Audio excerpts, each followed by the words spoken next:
Welcome, believers. Welcome, you wonderfully weird people. Welcome to UFO, aliens and weird stuff. So, a couple of weeks ago, we were talking about an abductee surgeon called Roger Lear, right? And I would like to carry on the theme. So, alien implants, the evidence hidden beneath our skin. Now, what if the most terrifying part of the UFO phenomenon isn't what's in the sky? Because they're 100% out there. We know they're out there. I'm 100% believe in UFOs. What they're doing and what they want, that's the thing, isn't it? Who's piloting them and what do they want?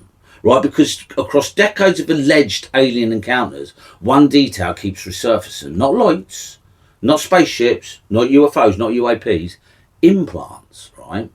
Alien abduction implants. For many who claim alien abduction, the story begins the same way. A sudden paralysis, you cannot move. A feeling of dread and a presence in the room. And then what's really freaky, levitation. Now, victims describe being lifted straight through walls, windows, even locked doors, as if reality itself has been switched off. How do they do that? Right, now, it's not uncommon for someone to say they were drifted through a closed window. They awake on a cold metallic table, inside something not of this world, basically a UFO. Normally, they're unable to move, unable to scream. Now, one of the earliest and most famous cases, and I'll only touch on this, is Betty and Barney Hill. This is when it really kicked off, right? A couple driving home late at night who lost hours of time. Now, under hypnosis, they recalled something chilling, right? A structured examination aboard a craft, a UFO. Their story would become the blueprint for thousands that followed. And here's where it gets stranger. Most abductees remember nothing. Not consciously anyway. Only under hypnosis do fragments emerge, suggesting something or someone is tampering with the memory itself. Now, researchers call it a screen memory, a false reality planted to hide the truth. So if people don't remember, why do they believe they were taken in the first place? Because their body remembers, right? People wake up with marks they can't explain, bruises. Look, I'm always waking up with bruises. So yeah, bruises, but burn-like lesions, perfect geometric patterns, sometimes puncture wounds, 3 dots in a triangle apparently, grid-like formations. These people are all waking up with these sort of marks on their skin. And then there are the scoop marks, small surgical removes of skin, eerily similar to human biopsy procedures apparently. But the most bizarre evidence, it doesn't even appear in normal light. Now, research led by Daryl Sims revealed markings that only glow under ultraviolet light. And I'll put Daryl Sims there, all right? Bright yellow-green, sometimes deep red, apparently. Okay. Now, these glowing patterns appear across the body, arms, face, torso. Some vanish in days, and others seem embedded beneath the skin. And in certain cases, they appear only in individuals who claim that they've held something not human. As the late Nick Pope would say, bless God rest his soul, the late Nick Pope would say, one day, an alien abductee victim will bring something out of the craft. And then it'll all come crashing around the government who's lying and hiding the truth, you know. One day, is it possible that an alien abductee victim will take something from the craft? Just put it out there, right? So, as I say, they only appear in individuals who claim that they've touched something not human. So what are these marks? Some believe they're entry points, and I'm buying that. Evidence of something inserted beneath the skin. And if they are inserted under the skin, what are they for? A tracking device, possibly? A monitoring system? Not unlike the microchips we place in animals ourselves, except apparently they're far more advanced. Which brings us to a man who took the theory further than anyone else. And Roger Lear, we spoke about him 2 weeks ago. a respected surgeon, and a big skeptic originally until 1995, when everything changed after meeting said Daryl Sims. Now, Leah agreed to operate on 2 individuals, both claiming alien encounters and both showing unexplained objects in the X-ray. Now, what he found shouldn't have been there, right? Small objects embedded in tissue. Now, there's always skeptics on this one. No sign of entry, no inflammation, and it was as if the body had already accepted them. All right, so these implants were put into the body left it, you know. There wasn't, like, I don't know, as you say, inflammation. There wasn't the body trying to push it out. Now, over the next 19 years, Leah removed 17 objects from 16 patients, all located just beneath the skin, close to the bone. Now, placed with purpose, these objects were sent for testing, apparently. Now, here are the results. These results are deeply unsettling, right? They contained metals similar to meteorites, elements rarely found together on Earth, and even more disturbing, some showed isotopic ratios that don't exist on this planet. Okay, inside these objects, researchers discovered structures resembling carbon nanotubes, microscopic engineering, now capable of acting like an electronic circuit, apparently. Yeah, but here's the problem, right? Human science didn't even discover nanotubes until 1991.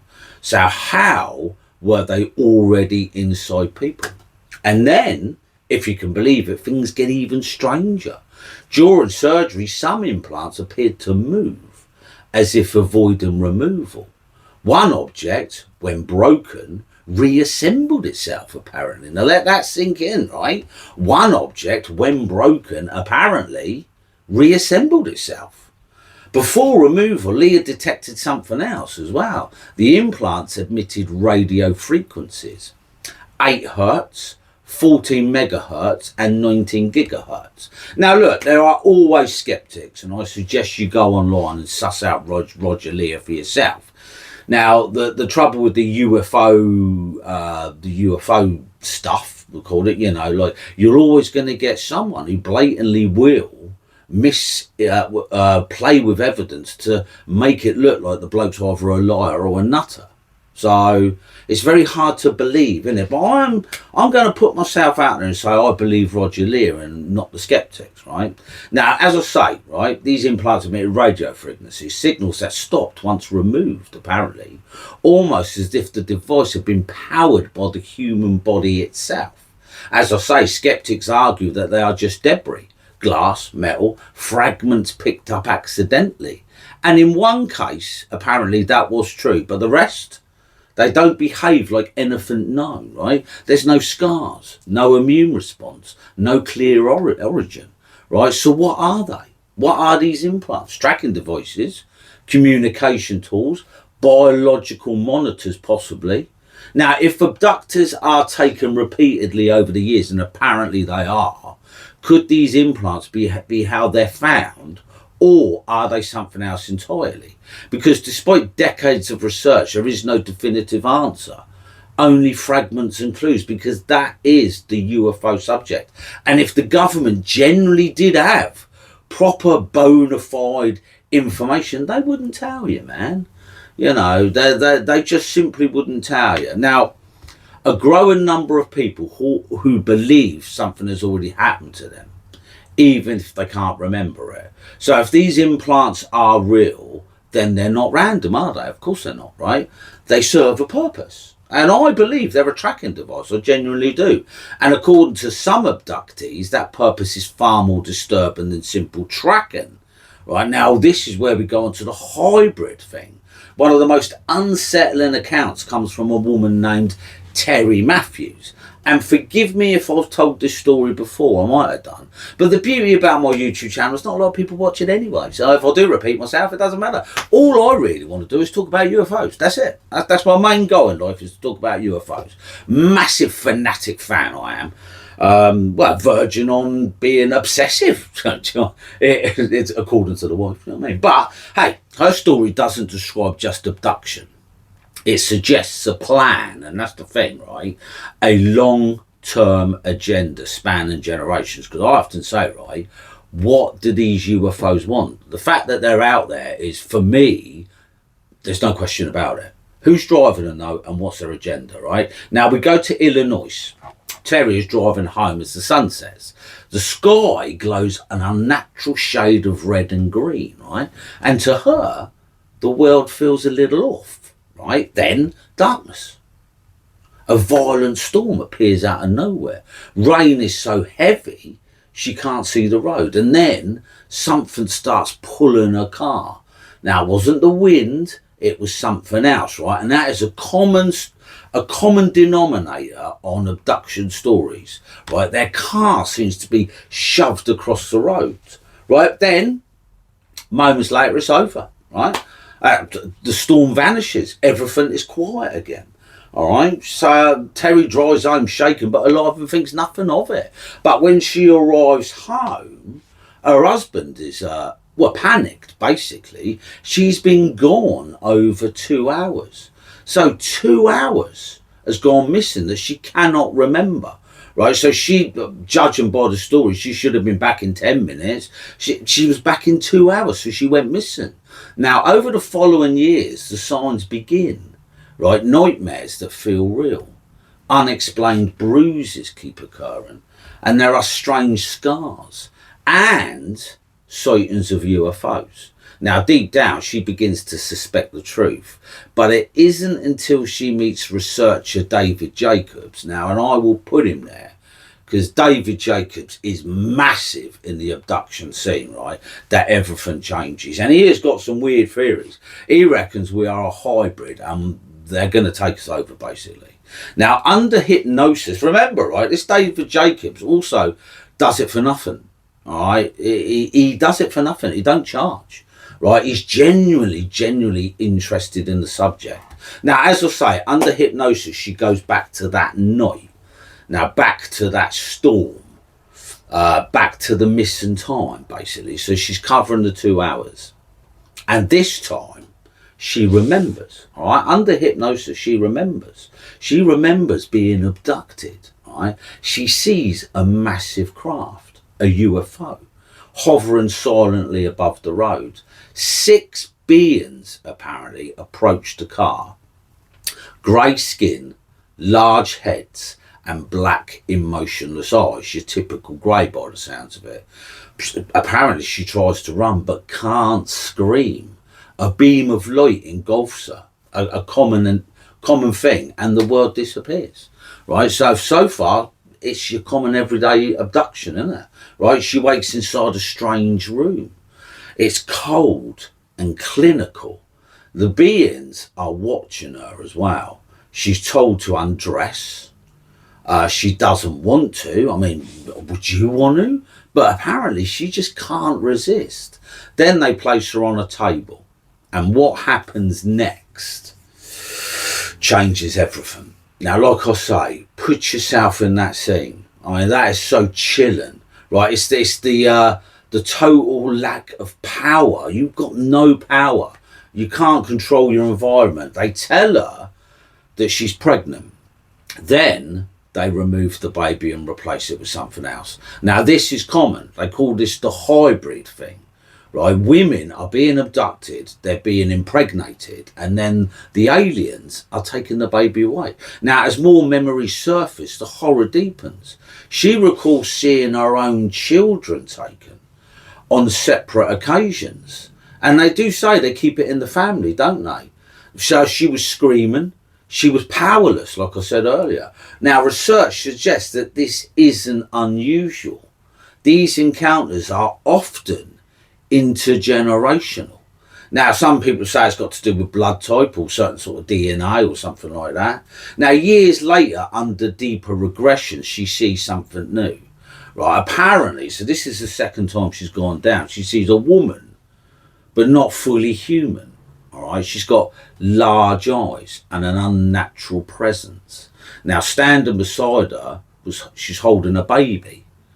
Then suddenly, apparently, right out of nowhere, Terry is holding one too.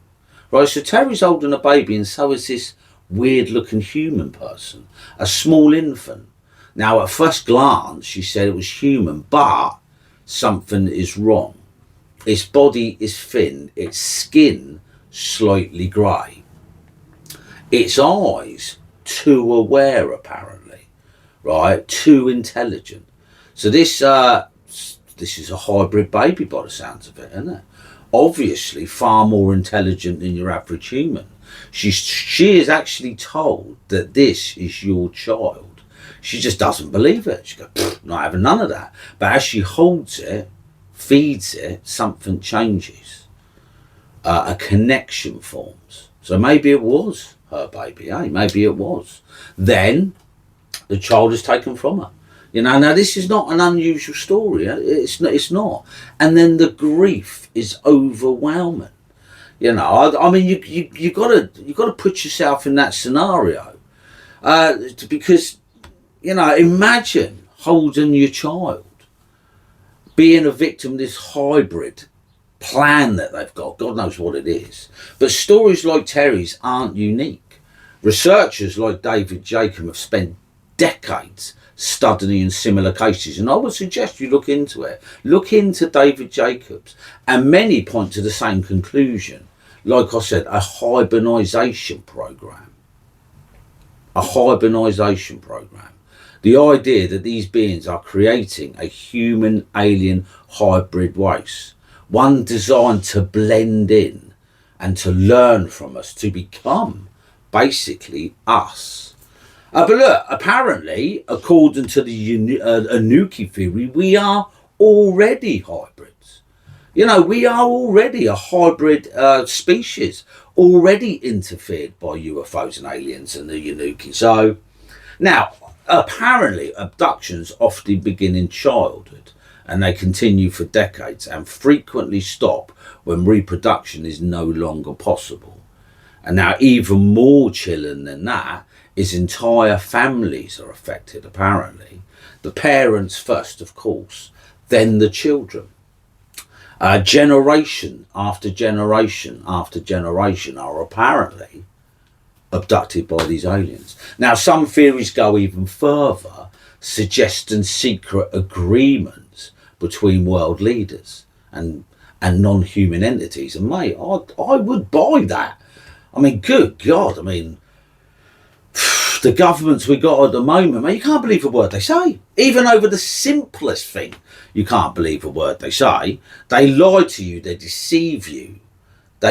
Well, basically, all you are is a tax machine, I think.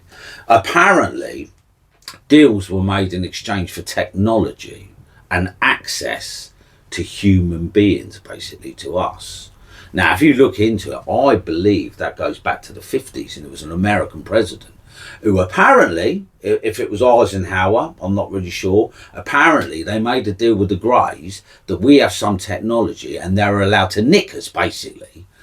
Right? But basically steal us, but they have to bring us back. Though it is important to know, of course, these claims remain unproven. Of course they do.